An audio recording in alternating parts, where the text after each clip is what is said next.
మీ పిల్లలు మొండిగా కోపంగా బిహేవ్ చేస్తున్నారా? అయితే రండి తెలుసుకుందాం. This is doctor Tejashree paediatrician and welcome to doctor couple. దీన్ని టెంపర్ టాంట్రమ్ అని అంటారు. ఇది సాధారణంగా 18 నెలల వయసు నుంచి 3 సంవత్సరాల్లో పిల్లల్లో కామన్గా చూస్తామన్నమాట. ఇది వాళ్ళ డెవలప్మెంట్లో ఒక భాగమే. మోస్ట్లీ చాలా వరకు పిల్లల్లో 3 సంవత్సరాల నుంచి 6 సంవత్సరాల లోపు ఇదంతా తగ్గిపోయి నార్మల్గానే ఉంటారు.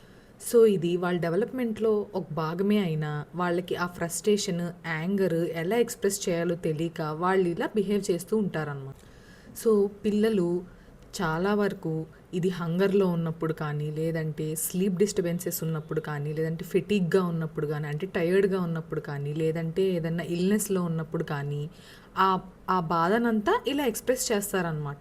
సో పిల్లలు గట్టిగా ఏడవడం, తల బాధేసుకోవడం, చేతులు ఏమన్నా ఉంటే అవి గట్టిగా విసిరేయడం, గిచ్చడం, కొరకడం లాంటివి చేస్తున్నారనుకోండి, అవన్నీ వీటిలో భాగమే. సో ఈ టైంలో పేరెంట్స్ కూడా యాంగర్గా రియాక్ట్ అవ్వడం, వాళ్ళని పనిష్ చేయడం లాంటివి చేయకండి.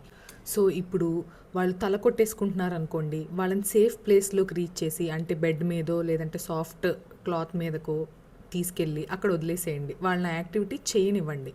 తర్వాత పెద్ద పిల్లలైతే 5 to 6 ఇయర్స్లో పిల్లలైతే ఆ చేయడానికి రీజన్ ఏంటి అని అడగండి. వాళ్ళైతే ఖచ్చితంగా రీజన్ చెప్తారు, దేనివల్ల అలా బిహేవ్ చేయాల్సి వచ్చింది అని. సో వాళ్ళని కోప్పడకుండా ఫస్ట్ రీజన్ ఏంటి అని కనుక్కోండి.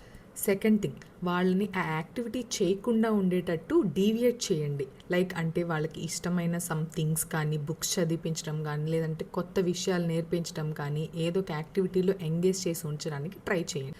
నెక్స్ట్, వాళ్ళకి ఆ పని చేయకుండా ఉన్నందుకు ఒక రివార్డ్ లాగా ఇవ్వండి. అంటే ఒక స్టార్ ఇవ్వడము, ఆ పని చేయకుండా ఉన్నప్పుడు ఒక స్టార్ ఇవ్వడము, అలా ఒక బుక్ మెయింటైన్ చేయడము, లేదంటే ఇన్ని స్టార్స్ అయిన తర్వాత ఏదో ఒకటి ఇస్తానని చెప్పడము, అలా ట్రై చేసి చూడండి. కామన్గా పిల్లలు వాళ్ళకి ఏమన్నా కావాలంటే అది సాధించుకోవడానికి ఇలాంటి బిహేవియర్స్ చేస్తూ ఉంటారు. సో ఆ టైంలో ఎస్ అని చెప్పండి.